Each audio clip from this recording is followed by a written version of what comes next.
40 মিনিটের লেকচারে 4বার বাধাপ্রাপ্ত হয়েছি। 40 মিনিটের লেকচার, 40 থেকে 50 মিনিটে আমাকে 4বার লেকচার থামাতে হয়েছে শান্ত করার জন্য, বোঝানোর জন্য। প্রথম দিকে এক পর্যায়ে উঠে চলে যেতে হয়েছে, এত বিশৃঙ্খল অবস্থা, উঠে চলে যেতে হয়েছে। দিনই কথা শোনার একটা পরিবেশ তো আছে নাকি?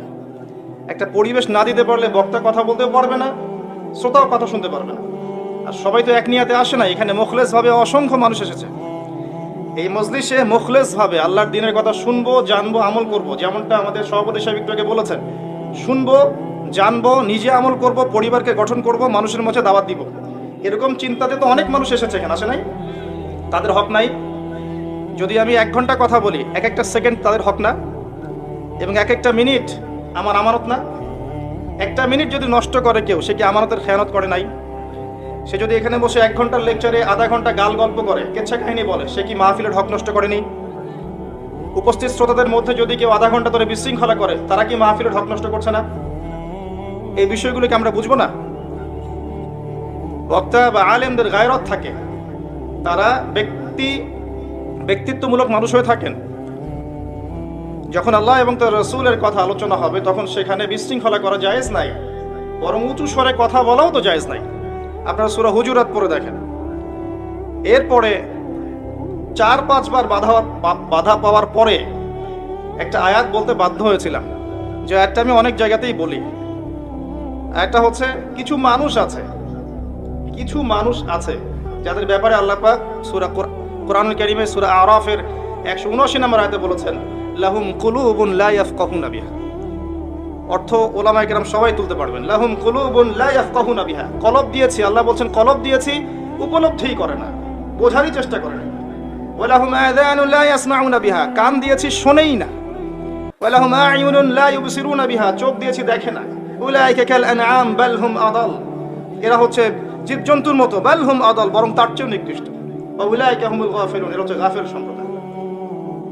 এরপরে যেভাবে হোক মাহফিল শেষ করার পর দেখা গেছে যে গাড়ি ঠেলা দিয়ে নিয়ে যেতে হয়েছে বাসায়, এটাও বুঝে নেন। তারপরে শুনলাম যে অনলাইনে চলে আসছে, মিডিয়াকে উদ্দেশ্য করে নাকি আবু তাওবা ভাই কথাগুলো বলেছে। নিজের গায়ে লাগলো কেন কথাটা?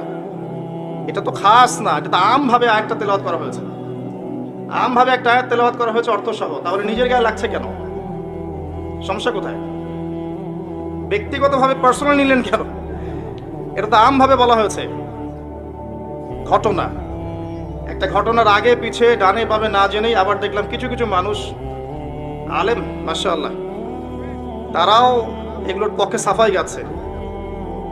দিন দিন যত যাবে, এই দুনিয়ার স্বার্থে যে মিডিয়াগুলো কাজ করে, তাদের কারণে আলেমদের সংখ্যা দিন দিন আরো কমতে থাকবে, দেখে নিয়ে। কমতে কমতে তো এই পর্যায়ে এসেছে, আরো কমে যাবে, দেখে নিয়ে। 2 চোখ তো নাই, 2 চোখ দিয়ে দেখলে বুঝতে পারতেন যে বাংলাদেশে যত আলেম ছিলেন, তাদের মধ্যে এখন মেজরিটি সংখ্যকই নাই। এমন অনেক মাহফিল হয়েছে যে সৌভাগ্য বলবো না দুর্ভাগ্য বলবো, গিয়েছি 6 ঘন্টা সফর করে গিয়েছি, 6 ঘন্টা সফর করে এসেছি। আর এই 12 ঘন্টা জার্নি করাটা কোনো মানুষের পক্ষে খুব একটা সহজ বিষয় না। আমরা তো মানুষ নাকি মেশিন? তো এই লম্বা সময় সফর করে গিয়ে দেখলাম যে পরিবেশটা এতই বিশৃঙ্খল যে মনে হচ্ছে একটা বাজার। একটা বাজারে যেমন মানুষ কোলাহল মুখর পরিবেশে থাকে, মানুষ এখানে গল্প করছে, ওখানে গল্প করছে, এদিকে চিল্লাচিল্লি করছে। মাহফিল কমিটি তাদেরকে শান্ত করার বহুত চেষ্টা করছে, কোনো লাভ হচ্ছে না। এরপরেও দেখা গেল যে জানিয়ে দেওয়ার পরেও, অফিস থেকে ফোন করার পরেও, যে বক্তা যাবেন, বক্তার অফিসিয়াল কিছু চ্যানেল আছে, অফিসিয়াল চ্যানেল ছাড়া আনঅফিসিয়াল কোনো চ্যানেল অ্যালাউ করা যাবে না, এটা ভাইয়ের ব্যক্তিগত বিষয়। একজন বক্তার ব্যক্তিগত স্বাধীনতা থাকতেই পারে, এটা তার স্বতন্ত্র ব্যক্তিগত স্বাধীনতা। সে কয়টা চ্যানেল অফিসিয়াল রাখবে, কয়টা রাখবে না, আনঅফিসিয়ালগুলোকে ভিডিও করতে দিবে কি দিবে না, এটা সম্পূর্ণ বক্তার ব্যক্তিগত স্বাধীনতা। এখানে তো আপনি আঙ্গুল তুলতে পারেন না। যদি আপনি কারো বাসায় দাওয়াত খেতে যান এবং সে তার সাধ্য মতো আপনাকে খাওয়ায়, সে তার সাধ্য মতো চেষ্টা করেছে আপনাকে মেহমানদারি করানোর, এখন খাওয়ার পরে এই কথাটা বলা কতটুকু যুক্তিযুক্ত হবে যে তরকারি ভালো ছিল না? তো দেখা গেল মাহফিলে বসে আধা ঘন্টার সময় এর পিছনে নষ্ট হচ্ছে, ক্রাউডকে শান্ত করতে, বিশৃঙ্খলা বন্ধ করতে, গল্পগুজব বন্ধ করতে, ক্যামেরাগুলো অফ করতে।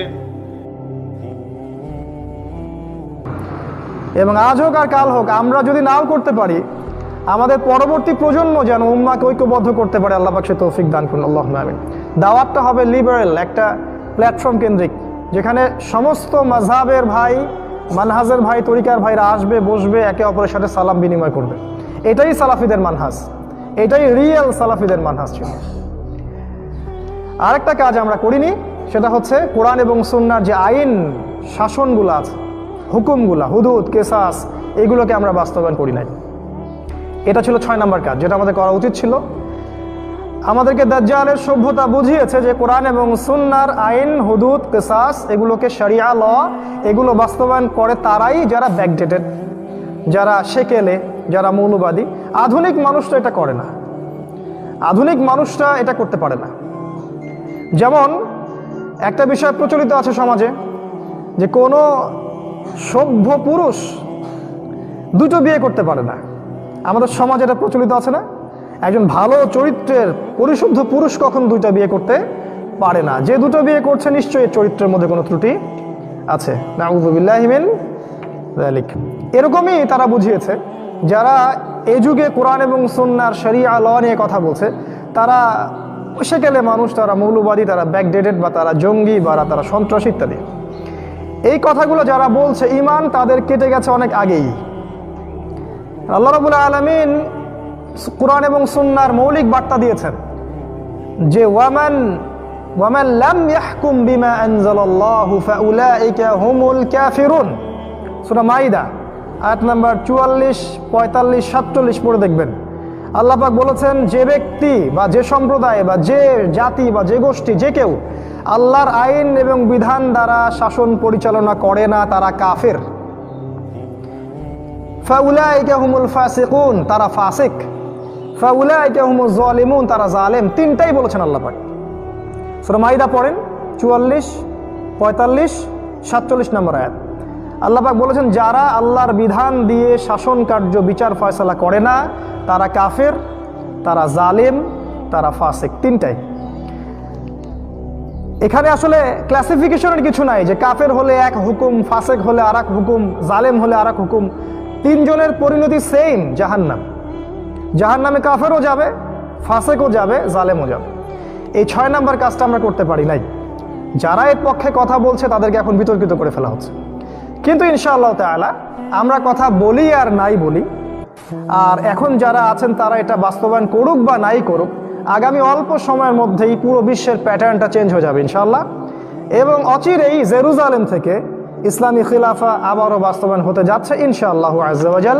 পৃথিবীর কোনো শক্তি, কোনো ব্যক্তিগত শক্তি, সামাজিক শক্তি, কোনো সামরিক শক্তি, কোনো অস্ত্র বা কোনো রাষ্ট্র বা কোনো মিডিয়া এর চুল পরিমাণও ক্ষতি করতে পারবে না ইনশাআল্লাহ তাআলা। কারণ আল্লাহর রাসূল মুহাম্মদ সাল্লাল্লাহু আলাইহি ওয়াসাল্লাম অনেক অগণিত সহিহ হাদিসের মধ্যে এর ভবিষ্যৎবাণী করে গেছেন। এটা অবশ্যই হতে যাচ্ছে, হয় আমার দ্বারা, না হয় আপনার দ্বারা, অথবা আপনার বাচ্চাদের দ্বারা, অথবা তাদের বাচ্চাদের দ্বারা। এর চেয়ে বেশি সময় আছে বলে আমাদের কাছে মনে হয় না। এই হচ্ছে আমাদের ফিউচার। আমরা আজকের যে টপিকটা, এই টপিকটাকে বোঝার আগে একটা লম্বা ভূমিকা শেষ করলাম। কারণ যতক্ষণ পর্যন্ত আপনার হজম হবে না যে কোরআন এবং সুন্নায় প্রত্যেকটা বিষয়ের সমাধান আছে, এবং কোরআন সুন্নাহর এই 6টা হক যদি আমরা আদায় করতে পারি, only then and only then আপনি এই রেজাল্টটা পাবেন, তার আগে পাবেন না। রেজাল্ট পাই নাই বিকজ আমরা এই 6টা হক আদায় করতে পারি নাই। বিশ্বাস করেন, আমাদের কনভেনশনাল ইসলামিক স্কলারশিপ এই 6টা হককে বাস্তবায়ন করতে টোটালি ফেল্ড, একদম টোটালি ফেল্ড।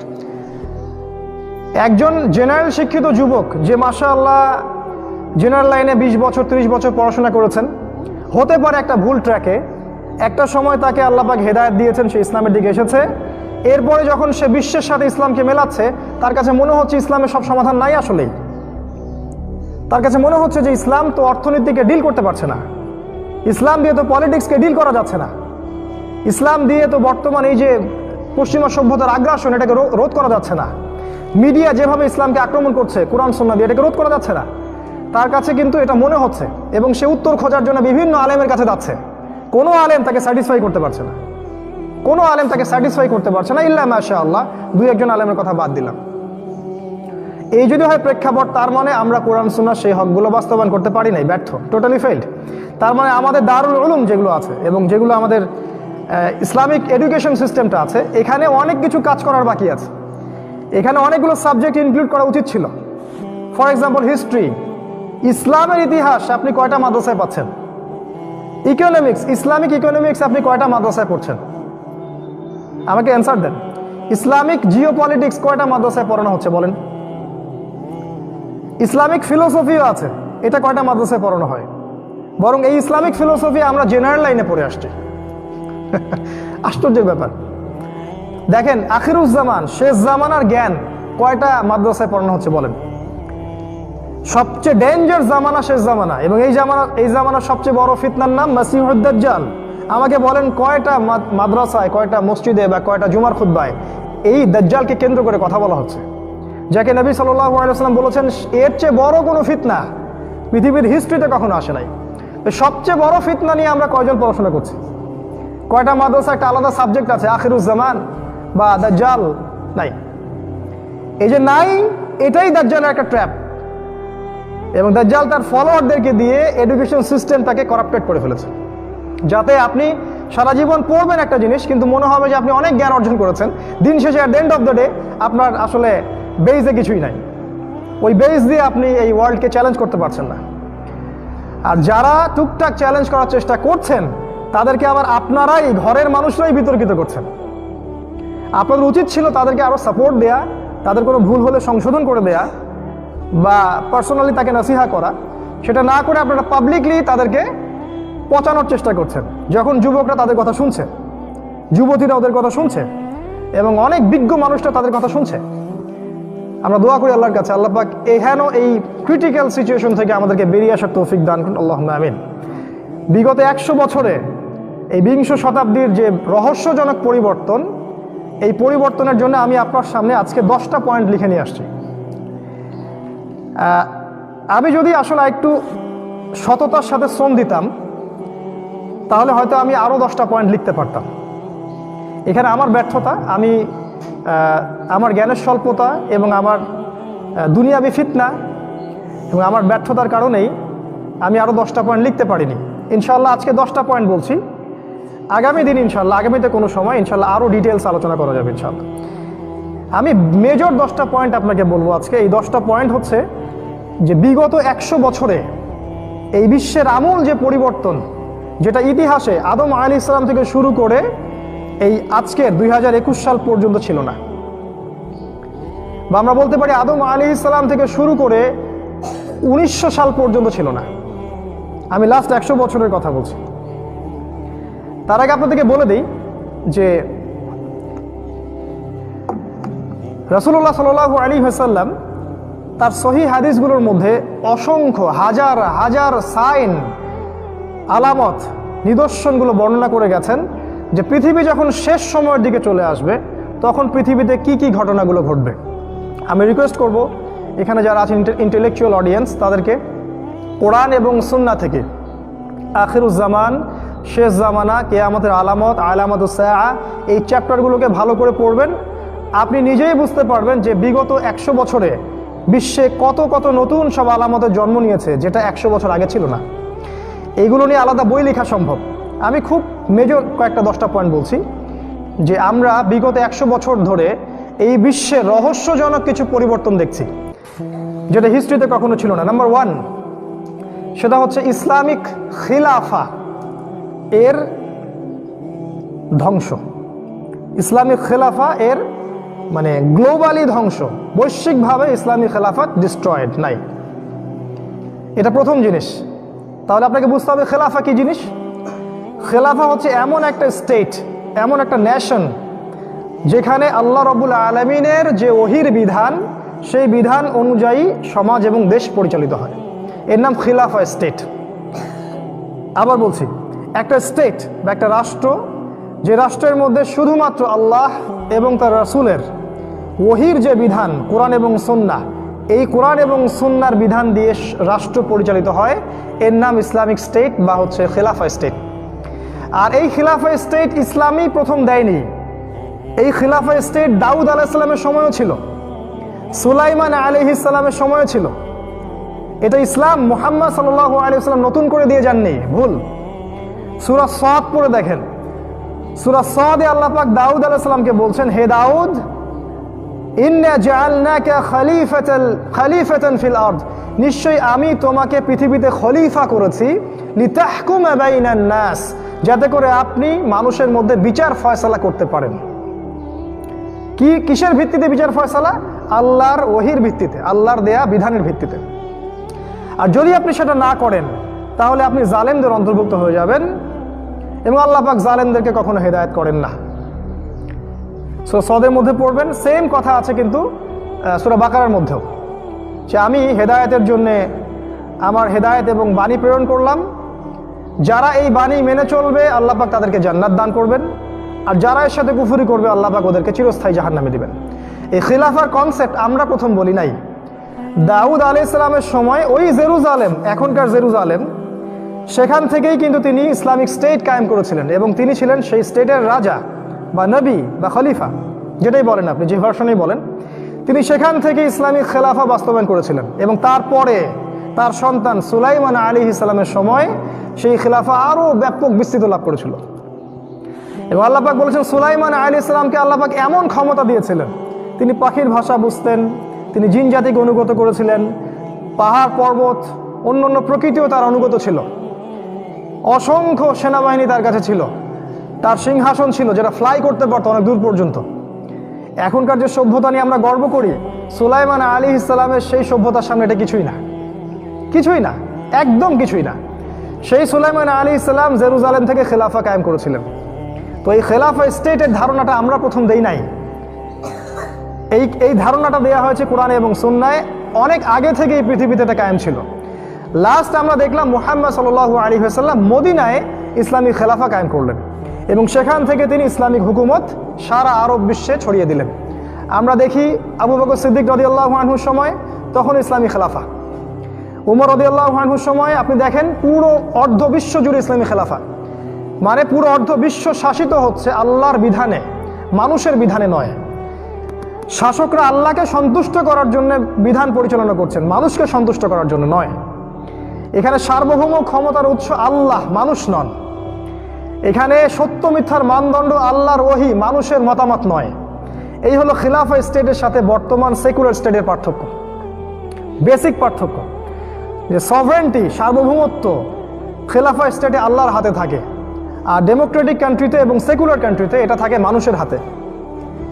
ডেমোক্রেটিক কান্ট্রিতে বেশিরভাগ মানুষ যা বলবে সেটাই সত্য। যদি 100 জন বলে, 100 জনের মধ্যে 99 মানুষ বলে যে সুদ হালাল, তাহলে ডেমোক্রেটিক কান্ট্রিতে সুদ হালাল। যদি একজন বলে সুদ হারাম, কোনো মূল্য নাই, আপনার ভোটে আপনি জিতেন নাই। ওদের কনসেপ্ট এইটা। আর আল্লাহ পাকের কনসেপ্ট কি? 99টা মানুষ যদি 100 জনের মধ্যে বলে সুদ হালাল, কোশ্চিন কালেও সেটা হালাল হবে না। যে একজন বলেছে হারাম, সেটাই হারাম, এটাই চূড়ান্ত। এটা খেলাফা স্টেট, যেখানে আল্লাহর দেয়া বিধান অনুযায়ী শাসন কার্য পরিচালিত হয়, এবং সার্বভৌম ক্ষমতার উৎস হচ্ছেন আল্লাহ, মানুষ না, স্টেটও না। বরং স্টেট যতক্ষণ পর্যন্ত আল্লাহর বিধান অনুযায়ী চলছে, আল্লাহ পাক ততক্ষণ রহম করবেন, বরকত দিবেন। আল্লাহ বলেছেন, আকাশ এবং জমিনের বরকতের দরজা আমি খুলে দিব, কোনো সমস্যা হবে না ইনশাআল্লাহ। এবং এই স্টেটের রক্ষার জন্য যারা সীমান্ত পাহারা দিবে, এদেরকে বলেছেন আল্লাহ পাক, এরা হচ্ছে গাজী, এরাই হবে শহীদ, এবং তাহাজ্জুদ গুজার মানুষের নেকি তারা পাবে। তাদের এক ফোঁটা রক্ত মাটিতে পড়ার আগেই তারা জান্নাতে দেখতে পাবে জায়গা। এই হলো স্টেটের পার্থক্য। আর এখন আপনি যেখানে করছেন পরিশ্রম, in vein, at the end of the day এটা ইন ভেইন, এর কোনো ফলাফল থাকে না। এটা এই মেজর পার্থক্যটা দেখবেন লাস্ট 100 বছরে খিলাফা স্টেটের কনসেপ্টটা উঠে গেছে। যখন খিলাফা স্টেট ছিল, কেমন ছিল চিত্রটা একটু দেখাই। আবু বকর সিদ্দিকের সময় কেউ যাকাত দিতে অস্বীকার করলে রাষ্ট্র তার বিরুদ্ধে যুদ্ধ ঘোষণা করত, এবং একটা ছাগলের খুঁট যদি কেউ যাকাত না দিত, তার বিরুদ্ধেও যুদ্ধ ঘোষণা করা হতো, এবং এতে করে রাষ্ট্রের অর্থনীতি সমৃদ্ধশালী হতো। বাংলাদেশে আজকে এত মানুষ আছে যাদের জাকাতের টাকা যদি কালেকশন করা যেত, পদ্মা সেতুর মতো 10টা সেতু করা সম্ভব, শুধু জাকাতের টাকা দিয়ে। কিচ্ছু লাগে না, রাষ্ট্রীয় ট্যাক্সেরও দরকার নাই, অনলি জাকাত। এমনও ব্যক্তি আছে বাংলাদেশে যারা বাইরে এত টাকা পয়সা পাচার করেছে, যাদের ওই টাকাটা, কালো টাকা, যদি আপনি জাকাতটা নিতে পারতেন বা আনতে পারতেন, ওই টাকা তো জাকাত হয় কিনা এটা আরেকটা ফতোয়া, ওইটা যদি আনতে পারতেন তাহলে ওই টাকা দিয়ে আপনি দেশের এমন যত পতিতা আছে সমস্ত পতিতার আপনি কর্মসংস্থান করতে পারতেন। তো খিলাফা স্টেটের কনসেপ্টটাই ডিফারেন্ট। আবু বকর সিদ্দিকের সময় এটা ছিল। উমর রাদিয়াল্লাহু আনহুর সময় দেখেন, তিনি বলছেন যে আমি ভয় করি যে ইরাকের ফোরাত নদীর তীরে যদি কোনো ছাগলের বাচ্চা না খেয়ে মারা যায়, আমি উমর ভয় করছি যে আল্লাহ পাক এজন্য হয়তো আমাকে জবাবদিহি করাবেন। আজকে এটা আপনি কোথায় পাবেন? তিনি খুতবা দিতে উঠেছেন, তার গায়ে 2টা জামা, জনগণ তাকে প্রশ্ন করছে যে আপনার গায়ে 2টা জামা কেন, আমাদের গায়ে একটা জামা কেন? আপনি আমাদেরকে একটা করে দিলেন কিন্তু আপনার গায়ে 2টা কেন? এই কোয়েশ্চেন আপনি এখনকার সো কল ডেমোক্রেটিক কান্ট্রিতে কোথায় করতে পারবেন? বরং আপনার কল্লা থাকবে না, আপনি যাবজ্জীবন, বা আপনাকে খুঁজেই পাওয়া যাবে না। মেজর পার্থক্য এখানে, পার্থক্যটা কি? এখানে আল্লাহকে সন্তুষ্ট করার জন্যে এই রাষ্ট্রপ্রধানরা কাজ করে, এবং এখানে জনগণ সার্বভৌম ক্ষমতার অধিকারী নয়, সার্বভৌম ক্ষমতার অধিকারী আল্লাহ সুবহানাহু ওয়া তাআলা। তাবারাকাল্লাযী বিয়াদিহিল মুলক, যার হাতে সার্বভৌম ক্ষমতা। যে কোনো যুগে তাকান, রাসূল সাল্লাল্লাহু আলাইহি ওয়াসাল্লামের যুগে, আবু বকর সিদ্দিকের যুগে, উসমান রাদিয়াল্লাহু আনহুর যুগে, ওমর ফারুকের যুগে, যখন ইসলামী খেলাফত ছিল তখনকার চিত্রটা দেখবেন, কেউ জুলুমের শিকার হচ্ছে না, ওখানে জিনা হচ্ছে না, মদ পান কেউ করছে না, কেউ সুদ খাচ্ছে না, কেউ দুর্নীতি করছে না। কেউ যদি পাপ করেও ফেলে সে নিজেই রাষ্ট্রপ্রধানের কাছে আসছে এবং বলছে আমার বিচার করে দেন, আমি পাপ করেছি। এখনকার ডেমোক্রেটিক কান্ট্রিতে এটা কোথায় পাবেন? সব জায়গায় দেখবেন সুদ, রিবা, সব জায়গায় ঘুষ ছাড়া কাজ হবে না, সব জায়গায় করাপশন, দুর্নীতি, প্রতিটা প্রজেক্টে দুর্নীতি। রাষ্ট্র থেকে হয়তো ঠিকই টাকা পয়সা আসে কিন্তু দুর্নীতি করতে করতে করতে করতে সেই টাকা জনগণের কাছে পৌঁছে না। অনেকে মনে করতে পারেন পলিটিক্যাল কথাবার্তা আবার কেন বলছে ইসলামিক লেকচারে? Because politics is a part of Islam, এগুলো ইসলামের অংশ। যদি আপনার ইসলাম আপনাকে ঘরের কোনো তসবিহ দ্বারা টেপা শেখায়, আমাদের ইসলাম সেটা শেখায় না। আমাদের ইসলাম শেখায় আমরা জেরুজালেম থেকে ইনশাল্লাহ বিশ্ব শাসন করব, অচিরেই ইনশাআল্লাহ, অপেক্ষা করতে থাকেন। তো এখন আপনি চিত্রটা দেখবেন, এখানে রিবা, সুদ, জিনা, ঘুষ, মাদক, দুর্নীতি, করাপশন সব চলছে, কিন্তু খিলাফা স্টেটে এটা চলার কোনো সুযোগ ছিল না। ইভেন একজন খলিফা যদি আল্লাহ বিরোধী কোনো কাজ করতেন তখন তাকে অপসারণ করে ফেলা যেত। আবু বকর সিদ্দিক রাদিয়াল্লাহু আনহু এই উম্মার সবচেয়ে পরেজগার মানুষ এবং তিনিই প্রথম জান্নাতে যাবেন এই উম্মার মধ্যে, আমাদের নবীজির পর। তিনি দাঁড়িয়ে যখন ভাষণ দিচ্ছেন তিনি বলছেন যে যতক্ষণ পর্যন্ত আমি আল্লাহ এবং তার রাসূলের আনুগত্য করব, তোমরাও আমার আনুগত্য করবে। আর যদি আমি আল্লাহর ওয়াইন আসাইতু কিতাব আল্লাহ ওয়া সুন্নাতি নবী, আমি যদি আল্লাহ এবং তার রাসূলের সুন্নাহকে অগ্রাহ্য করি বা অবাধ্য হই, লা তুআতা লি আলাইকুম, আমার উপরে তোমাদের কোনো আনুগত্য নাই। এরকম কথা কেউ বলতে পারে এখন? এগুলো স্বপ্নে ভাববেন। তো এখন এই যে খিলাফা স্টেট নাই, এটা আপনি জাদুঘরে পাবেন। এখন একটা কথা বলি, লাস্ট 100 বছরে এই খিলাফা স্টেট তুলে দেওয়া হয়েছে 1914 সাল থেকে, যখন বিশ্ব থেকে একটা রাষ্ট্র মাথাচাড়া দিয়ে উঠল। হঠাৎ করে বিশ্বের মানুষ তাকে চিনতই না যে ব্রিটেন নামে কোনো রাষ্ট্রের জন্ম হচ্ছে। ওই ফরাসি বিপ্লবের পর থেকে দেখবেন হিস্ট্রি ঘাটলে আস্তে আস্তে আস্তে আস্তে একটা রাষ্ট্র, ছোট্ট একটা দ্বীপ রাষ্ট্র এতটুকু, সে রাইজ করতে শুরু করলো। সমস্ত সায়েন্টিফিক টেকনোলজিক্যাল রেভলিউশন সেখানে আসতে থাকলো, শিল্প বিপ্লব, এই বিপ্লব, সেই বিপ্লব, একটা রাষ্ট্র থেকেই। এটাই সবচেয়ে আশ্চর্যজনক বিষয়। আর একটা সভ্যতা থেকে, ওই পশ্চিমা সভ্যতা, পৃথিবীর অন্য কোনো সভ্যতায় আপনি এটা পাচ্ছেন না, দেখছেন ওখান থেকে বের হচ্ছে। এবং তারা ওই সায়েন্টিফিক রেভলিউশন এবং টেকনোলজিক্যাল রেভলিউশনটাকে ন্যায়ের পথে কাজে লাগালো না, বরং অন্যায় এবং জুলুমে দিয়ে সারা বিশ্ব শাসন করা শুরু করলো। বিশ্বের এমন কোনো পোর্ট বন্দর তারা বাকি রাখলো না যেখানে তারা কলোনি স্থাপন করলো না। এবং যতক্ষণ ওদের স্বার্থ উদ্ধার না হচ্ছে ততক্ষণ পর্যন্ত তারা ডিকলোনাইজও করলো না, সেখান থেকে উইথড্র করলো না। ওই রাষ্ট্র থেকে একটা রেভলিউশন দেখতে পাচ্ছি। এরপরে দেখা যায় যে ওই ছোট্ট রাষ্ট্রটা একটা বিশ্বকে শাসন করার যে এজেন্ডা, এই এজেন্ডার মধ্যে প্রথম পদক্ষেপ হিসেবে ইসলামী খেলাফাটাকে দুনিয়া থেকে বিদায় নেওয়ার জন্য প্ল্যান করলো। এবং প্ল্যানে তারা সফল হলো। তারা মুসলিমদের মধ্যে অভ্যন্তরীণ ট্রোনদল সৃষ্টি করে দিল। আরব জাতীয়তাবাদ এবং তুর্কি জাতীয়তাবাদের ধোঁয়া তুলে তারা আরবদের সাহায্য নিয়ে তুর্কিদের উসমানীয় যে খেলাফা ছিল এই খেলাফাটাকে 1914 সালে তারা ধ্বংস করে দিল। আমি একটা কথা বলে রাখি হিস্ট্রি ছাত্র হিসেবে, 1914 সালের আগে পুরো বিশ্ব থেকে একসাথে ইসলামিক খেলাফা কখনো চলে যায়নি, কখনো না। পুরো ওয়ার্ল্ড থেকে ইসলামিক খেলাফা একেবারেই চলে গেছে এমন কখনো হয়নি। হয়তো কোনো একটা জায়গা থেকে চলে গেছে, অন্য একটা জায়গায় হয়েছে, আবার অন্য একটা জায়গা থেকে চলে গেছে আর একটা জায়গায় হয়েছে। দেখবেন যে হয়তো ইরাক থেকে নাই, সিরিয়া থেকে নাই, আপনি দেখবেন হয়তো ওই কর্ডোভার দিকে আছে, আবার ওই দিকে নাই দেখবেন ফাতেমিদের মধ্যে আছে, আবার দেখবেন ফাতেমিদের মধ্যে নাই দেখবেন ওই যে সালাউদ্দিন আইয়ুবি ওনাদের মধ্যে আছে, আবার কোথাও নাই উসমানীয় খেলাফা তুর্কির মধ্যে আছে। এই এই যে লাস্টের শেল উসমানীয় খেলাফা, এটাকে এই ব্রিটেনের সহযোগিতা নিয়ে ইহুদি এবং খ্রিস্টানরা একত্রিত হয়ে তারা ডিস্ট্রয় করে দিল। এখানে মুসলিমরাও এদের সহযোগী ছিল, মুসলিমরা এদেরকে সহযোগিতা করেছে। এই খিলাফা কনসেপ্টটা চলে গেছে বিশ্ব থেকে। এখন আপনি এমন কোনো রাষ্ট্র খুঁজে পাবেন না যে রাষ্ট্রটা আল্লাহর সার্বভৌমত্বে চলে, যে রাষ্ট্রের সার্বভৌম ক্ষমতার অধিকারী আল্লাহ, যেখানে আল্লাহ পাকের বিধান এবং শাসন 100% বাস্তবায়ন হচ্ছে, কোথাও পাবেন না। যা দেখছেন এগুলো আইওয়াস। এটা প্রথম কথা। দেখেন, এটা যে চলে গেছে কারো কিন্তু ঘুম হারাম হয়নি। আমাদের মুসলিমদের কারো মাথা ব্যথা নাই, কেউ দুফোঁটা চোখের পানিও ফেলছে না যে খেলাফা কবে আবার আসবে, কবে সেই শান্তি স্থিতিশীলতা আবার ফিরে আসবে, কারো মাথা ব্যথা নাই। সবাই আমরা মারামারি কাটাকাটিতে ব্যস্ত আছি, আপোষে হিংসা, গীবত, তহমত, ইখতিলাফি মাসআলাগুলো নিয়ে ব্যস্ত আছে। এদিকে দেখেন ওরা কিন্তু ওদের খিলাফা ঠিকই বাস্তবায়ন করে ফেলেছে। সেটা কি? সেটা হচ্ছে ইহুদি এবং খ্রিস্টানদের অ্যালায়েন্স। এই অ্যালায়েন্সের মাধ্যমে তারা বিশ্ব শাসন করছে, তাদের যে এজেন্ডা সেগুলো সারা বিশ্বে তারা ছড়িয়ে দিয়েছে, এবং মুসলিমরা প্রতিটা দেশে তাদের এজেন্ডা বাস্তবায়ন করছে। ওরা কিন্তু ওদের উদ্দেশ্যে সম্পূর্ণ সফল। এটা হচ্ছে 1 নম্বর পয়েন্ট, যেটা এই 100 বছরে দেখবেন আপনি, লাস্ট 100 বছরে ইসলামিক খেলাফা গন, ডিস্ট্রয়েড। তবে আসার কথা হচ্ছে এই, ইনশাআল্লাহ আগামী অল্প কিছু সময়ের মধ্যেই এই ইসলামিক খেলাফা আবারও বাস্তবায়িত হবে ইনশাআল্লাহ। না, বাংলাদেশ থেকে নয়। অতএব আমি বাংলাদেশে যারা আছেন তাদেরকে উদ্বিগ্ন না হওয়ার অনুরোধ করছি যে আমরা আবার এখানে কিছু করবো না ইনশাআল্লাহ, আমাদের করার প্রয়োজন হবে না। আল্লাহ রাসূল সাল্লাল্লাহু আলাইহি ওয়াসাল্লাম বলেছেন খেলাফা বাস্তবায়ন হবে ওই জেরুজালেম থেকে, এবং যখন বাস্তবায়িত হবে ইমামুল মাহদি এবং ঈসা আলাইহিস সালামের হাত ধরে, তখন বিশ্বের কোনো শক্তি তাদের সামনে দাঁড়াতে পারবে না। এখন আমরা যেখানে লেকচার দিচ্ছি এই জায়গাটাও খিলাফার আন্ডারে চলে আসবে ইনশাআল্লাহ, কোনো শক্তি এটাকে ঠেকাতে পারবে না। এই বাকি সময়টুকুতে তাদের উদ্বিগ্ন হওয়ার কিছু নাই। যারা আবার আমাদেরকে ট্রেডমার্ক করছেন তাদেরকে উদ্বিগ্ন না হওয়ার আহ্বান জানাবো আর কি ইনশাআল্লাহ। আমরা মেসেজ পৌঁছে দিচ্ছি। 2 number, universal new world order, এটা আসছে লাস্ট 100 বছরে।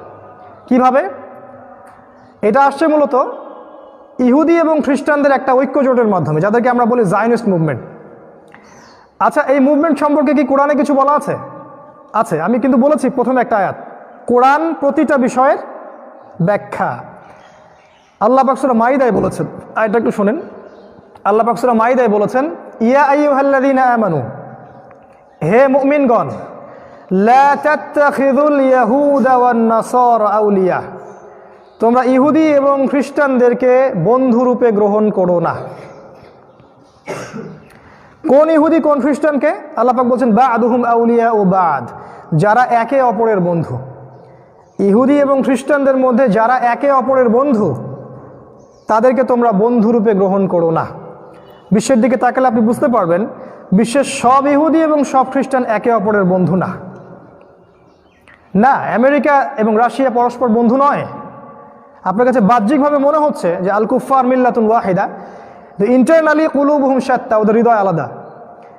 আমেরিকা মানে খুবই আগ্রহী, lasting for war with Russia, তারা রাশিয়ার সাথে যুদ্ধ করার জন্য খুবই আগ্রহী। যে কোনো সময় তারা রাশিয়ার সাথে যুদ্ধ করতে চায়, এবং আমেরিকা চায় যে কোনো সময় রাশিয়া এবং চায়নার যে অ্যালায়েন্সটা আছে এটাকে ভেঙে ফেলতে। তারা একে অপরের বন্ধু না।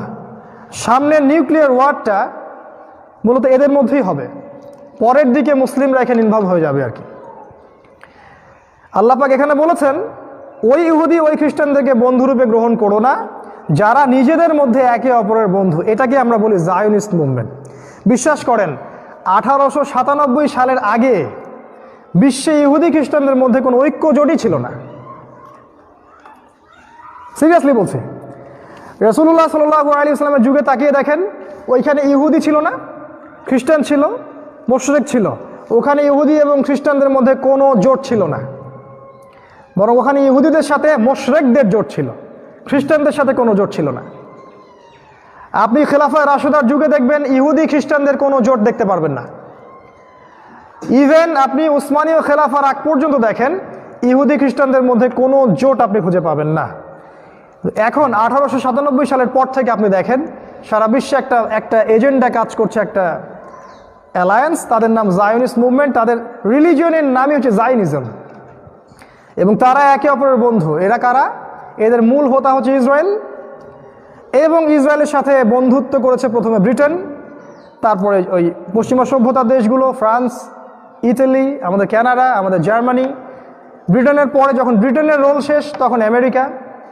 এখন দেখা যাবে যে ইসরায়েলের সাথে আছে আমেরিকা, অস্ট্রেলিয়া, আপনার ব্রিটেন, আপনার ফ্রান্স, আপনার এই যে এদিকে কানাডা, এদিকে আমাদের পার্শ্ববর্তী অনেক কান্ট্রি, ইন্ডিয়া, ওইদিকে দেখবেন আপনি কি বলবো, পশ্চিমা এই যে এদিকে উত্তর আফ্রিকার দেশগুলোর মধ্যে কিছু আছে, আর একদম পশ্চিমের কান্ট্রিগুলোর মধ্যে ছোট ছোট কিছু দেশও এদের সাথে আছে।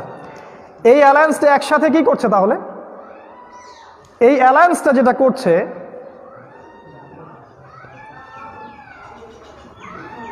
জি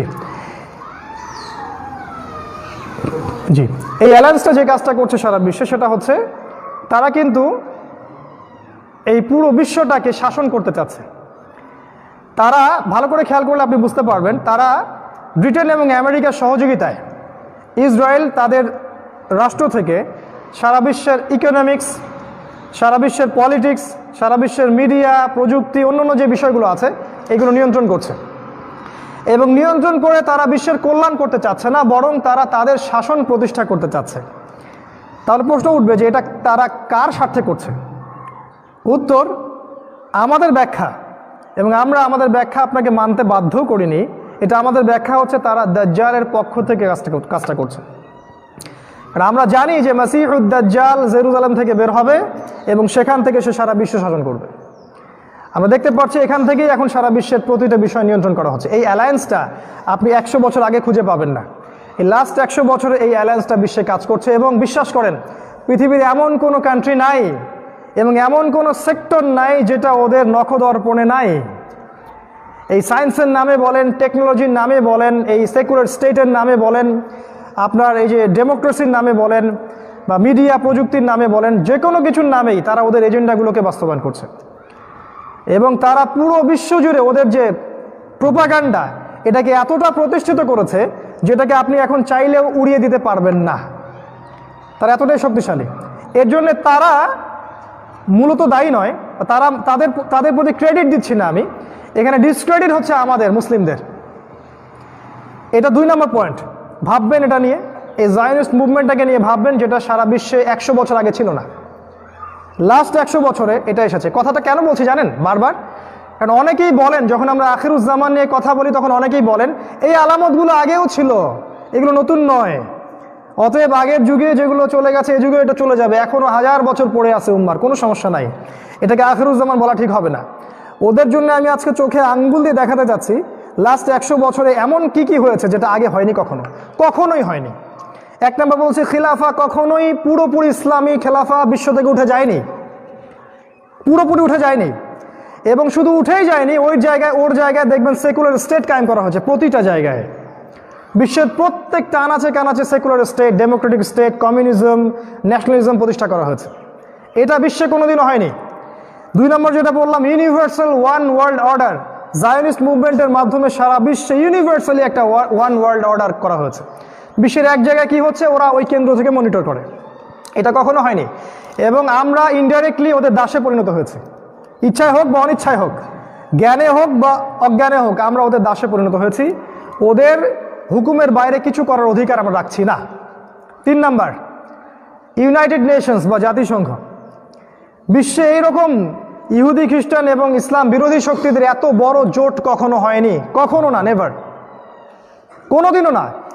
ইসলামের ইতিহাস কেন, হিউম্যান হিস্ট্রির ইতিহাসে কখনো ইহুদি, খ্রিস্টান এবং মুশরিকদের এরকম ঐক্য জোট হয়নি, যেটা সুপরিকল্পিতভাবে টার্গেট করছে তাদেরকে যারা ইসলাম ফলো করতে চায়। আপনি দেখবেন প্রতিটা কান্ট্রি, যেখানে ইসলামিক কান্ট্রি যেখানে আক্রমণ করা হয়েছে, তাদের অনুমতি নিয়েই করা হয়েছে, তাদের অনুমতির বাইরে কিছু করা হয়নি। তাদের রেজলিউশন পাস করা হয়েছে, তারপরে আক্রমণ করা হয়েছে ইরাক, তারপরে আফগানিস্তান, তারপরে দেখেন এই যে সিরিয়া, এই যে লেবানন, জর্ডান, এই যে আপনার বলেন কাশ্মীর বলেন, উইঘুর বলেন, সব জায়গায় ওদের রেজলিউশন নিয়েই কাজ করা হয়েছে। এরকম একটা অ্যালায়েন্স এই বিশ্বে কোনোদিনও ছিল না। এরকম একটা মানে প্যাটার্ন কি বলবো, যেটাকে একটা বলি আমরা ফান্ডামেন্টাল বেস কুফফারদের কখনো ছিল না। এবং আপনি এখন চাইলেও একটা ইসলামিক স্টেট কায়েম করতে পারবেন না। যেখানেই করতে যাবেন ওরা আপনাকে ভেটো দিবে এবং ওরা আপনার ভিত্তি গুড়িয়ে দিবে। ইসলামিক স্টেট তো দূরের কথা, তারা যদি জানতে পারে কোনো জায়গায় ইসলামিক রেভলিউশনের চেষ্টা করা হচ্ছে, দেন তারা সেখানে মুভ করবে। তাই যতক্ষণ পর্যন্ত এই বিশ্বে ওই নিউক্লিয়ার ওয়ার না হচ্ছে, যেটা আমাদের কাঙ্ক্ষিত, যেটা হওয়ারও দরকার আছে, কারণ জালেমের পতনের জন্য একটা প্যাটার্ন চেঞ্জিংয়ের দরকার হয়, সেটা আল্লাহ পাক এটা দিয়ে করবেন ইনশাআল্লাহ। এটা না হওয়া পর্যন্ত এই